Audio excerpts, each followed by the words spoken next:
রাধে রাধে। মহাজনগণ বলেন, ভগবানকে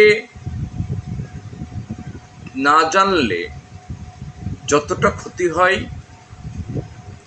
নিজেকে না চিনলে বা নিজেকে না জানলে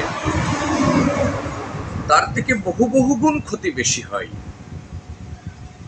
আজ থেকে ২৫০০ বছর পূর্বে বিখ্যাত দার্শনিক সক্রেটিস বলেছিলেন, নো দাই সেলফ। গীতার মধ্যে ভগবান শ্রীকৃষ্ণ অর্জুনকে বললেন, আত্মানম বৃদ্ধি। চৈতন্য চরিতামৃতের মধ্যে মহাপ্রভু এবং সনাতন গোস্বামীর কথোপকথনের মধ্যে মহাপ্রভু সনাতনের কাছে জানতে চেয়েছিলেন যে নিজেকে চেনার উপায় কি। তিনি মহাপ্রভুর কাছে প্রশ্ন করেছিলেন যে নিজেকে জানার, নিজেকে চেনার উপায়টা কি।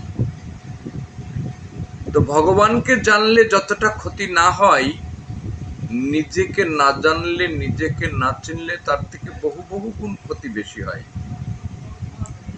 গীতায় ভগবান বললেন, আত্মানম বৃদ্ধি, আত্মাকে চেনো বা আত্মাকে জানো। সক্রেটিস বললেন, নো দাই সেলফ, নিজেকে চেনো, নিজেকে জানো। সনাতন গোস্বামী জিজ্ঞাসা করলেন মহাপ্রভুর কাছে, আমি কে, কেন মোরে তাপে চারত্রয়, ইহা না জানিলে জীবের পৈচ্ছহিত হয়।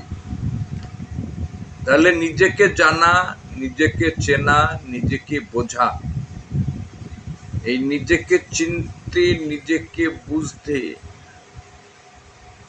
আত্ম উপলব্ধি, আত্মদর্শন এর জন্য আধ্যাত্ম ব্যক্তির সান্নিধ্যে যাওয়া অবশ্য প্রয়োজন।